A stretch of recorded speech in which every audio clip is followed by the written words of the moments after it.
Spain নাকি Uruguay, কেপে Verde নাকি Saudi Arabia, এই চার দলের মধ্য থেকে কে হচ্ছে আর্জেন্টিনার প্রতিপক্ষ? দর্শক, আর মাত্র দুইটা ম্যাচ আর মাত্র কিছু ঘন্টা বাকি, এরপরে একেবারে নিশ্চিত হওয়া যাবে কে হচ্ছে আর্জেন্টিনার প্রতিপক্ষ। তবে সবকিছু মিলিয়ে কে এগিয়ে রয়েছে? আগামীকাল মুখোমুখি স্পেন বনাম উরুগুয়ে, অন্য একটা ম্যাচে মুখোমুখি কেপে ভার্দে বনাম সৌদি আরবিয়া।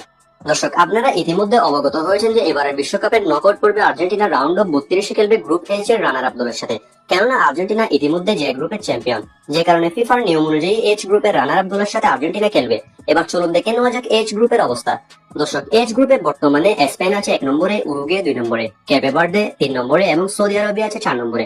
সবাই দুইটা করে ম্যাচ খেলেছে, আরো একটা ম্যাচ বাকি আছে যেটা অনুষ্ঠিত হবে কাল সকালে।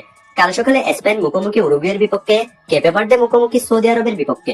যদি স্পেন উরুগুয়েকে এই ম্যাচে হারিয়ে দেয় তাহলে উরুগুয়ে একেবারে তলানিতে চলে যাবে, অর্থাৎ উরুগুয়ে আর্জেন্টিনার প্রতিপক্ষ হবে না যদি কালকে স্পেনের কাছে তারা হেরে যায়।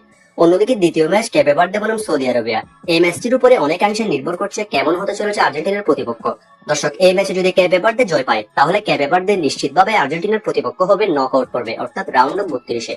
অন্যদিকে কেপে ভার্দে বনাম সৌদি আরবের কালকের এই ম্যাচে যদি সৌদি আরব জয় পায় তাহলে সৌদি আরব আর্জেন্টিনার প্রতিপক্ষ হবে রাউন্ড অফ 32-এ, যদি স্পেন উরুগুয়েকে হারিয়ে দেয়।